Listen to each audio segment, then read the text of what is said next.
Olá! Mesmo que você nunca tenha pescado, você provavelmente sabe que para fazer isso vai precisar de uma vara de pescar e uma isca. Soa um pouco chato, não acham? Bem, no vídeo de hoje contaremos como que em diferentes países do mundo as pessoas pescam peixes, camarões, mariscos e polvos de forma criativa. Não se esqueça de se inscrever no canal, tá bem? Acredite, até recentemente esse reservatório lamacento era uma das principais atrações da Caxemira, na Índia. A paisagem aqui era linda e pitoresca, mas a poluição ambiental fez seu trabalho e agora o lago Anchar parece mais um pântano. Há poucos peixes aqui, mas eles ainda existem. Portanto, os pescadores esforçados locais não desistem e continuam pescando ali dia após dia. Peraí, que cabana é essa? Parece que os caras confundiram o lago com a floresta. Na verdade, esta é uma tradição que tem suas raízes em um passado distante. Se chama pesca de sombra e costuma ser vista durante os meses de inverno. Funciona assim, o pescador nada até o meio do lago, se cobre com um cobertor e fica esperando a presa surgir debaixo dele. Dizem que funciona sempre. O peixe é atraído pela sombra e acaba caindo na armadilha. Gostaríamos de saber quem foi e como ele teve essa ideia. Você já deve ter ouvido falar centenas de vezes que os golfinhos são provavelmente os animais mais inteligentes da Terra. Mas quais evidências disso você já viu? Além de shows em que esses mamíferos nadam com uma bola no nariz, é claro. Bem, depois dessa história, você definitivamente não terá dúvidas sobre a inteligência dos golfinhos. Esta aqui é a pequena cidade brasileira de Laguna, onde vivem muitos pescadores. Mas eles não pescam como a maioria dos seus irmãos de profissão. O que acontece é que eles são ajudados pelos golfinhos locais. São eles que atraem cardumes de tainhas para a costa e até mesmo avisam os pescadores a hora de lançar as redes. Mas por que será que os golfinhos fazem isso? É tudo muito simples. Assim, eles também podem comer facilmente os peixes pequenos que escapam das redes durante a pesca. São espertos, hein? Já os habitantes das estepes da Eurásia preferem caçar na companhia de aves de rapina como os falcões, as águias e os gaviões. Dizem que muitos governadores da Roma antiga e da Europa medieval também adoravam esse passatempo. Soa bastante amedrontador, não acha? Bem, o que dizer sobre esse estiloso chapéu na cabeça do pássaro? Na verdade, ele se chama klobuk e é usado não só por causa da beleza. Você deve ter notado que com esse chapéu, não só a cabeça do falcão fica coberta, mas também seus olhos, né? Isso é feito para evitar uma perseguição prematura à presa ou uma tentativa de atacar outras aves. O capuz é removido antes de soltar o pássaro em busca de uma perdiz, um coelho ou algum bicho maior. Uau, isso aqui é um ataque.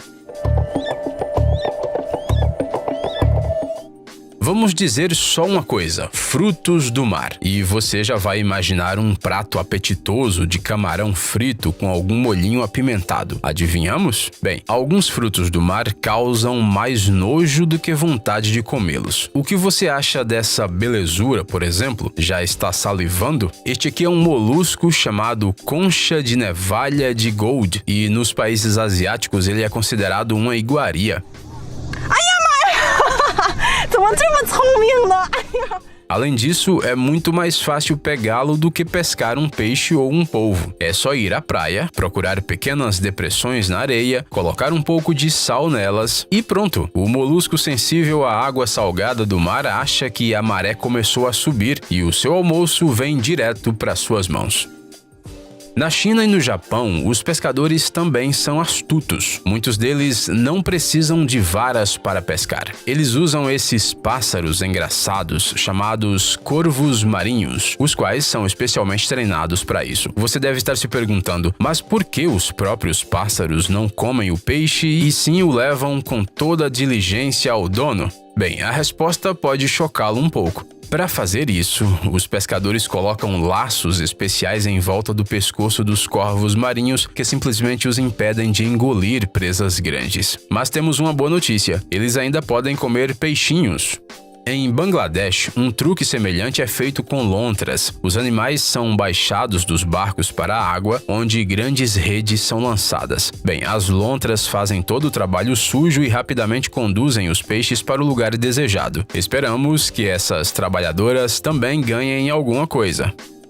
Não paramos de falar sobre tradições centenárias, mas no final das contas já é 2021, o que significa que provavelmente já foram inventados alguns dispositivos bacanas para a pesca. Mas esse cara da Austrália decidiu usar uma tecnologia já existente em seu passatempo favorito. Ele queria aprender a pescar com um drone.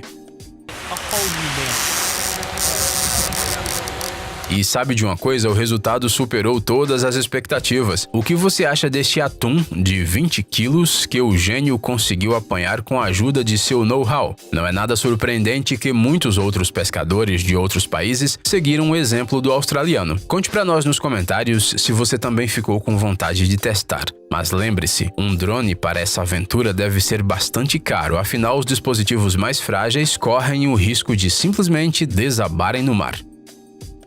Enquanto uns põem drones modernos no céu para pescarem, os habitantes da cidade belga de Oost-Duinkirk seguem uma tradição de muitos séculos e pegam camarão a cavalo. São justamente esses animais que arrastam as redes de pesca abertas. O cavaleiro, enquanto isso, assusta os crustáceos com movimentos bruscos. Como resultado, o camarão começa a pular nas águas rasas e, vejam só, caem direto na armadilha. O detalhe mais importante aqui é fazer isso na maré baixa, quando há pouca água na costa. Dificilmente é possível pegar um polvo com uma isca ou com uma rede. Ele é uma criatura muito cuidadosa e prudente. Em vez disso, esses pescadores usam potes especiais nos quais esses animais se escondem, sem suspeitar de nada. Isso ocorre porque, no fundo do oceano, os polvos estão constantemente procurando por cavidades. É somente nesses abrigos que eles se sentem seguros. Mas esses caras tiveram que verificar 30 potes antes de finalmente encontrar um troféu em um deles. E a reação deles à primeira captura é inestimável.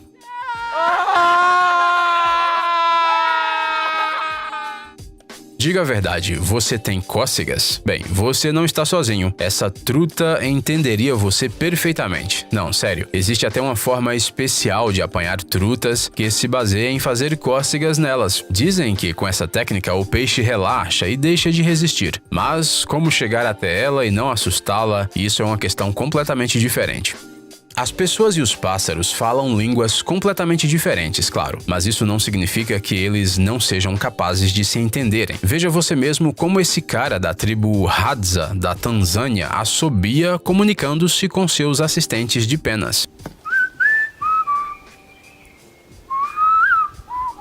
Mas nada de diversão aqui, apenas negócios. Os pássaros simplesmente mostraram ao seu parceiro humano onde se escondem as colmeias, e depois que as abelhas são espantadas com fumaça, eles também recebem sua parte merecida do prêmio. E assim tem sido por muitas centenas de anos consecutivos. Esta é uma verdadeira cooperação mutualmente benéfica.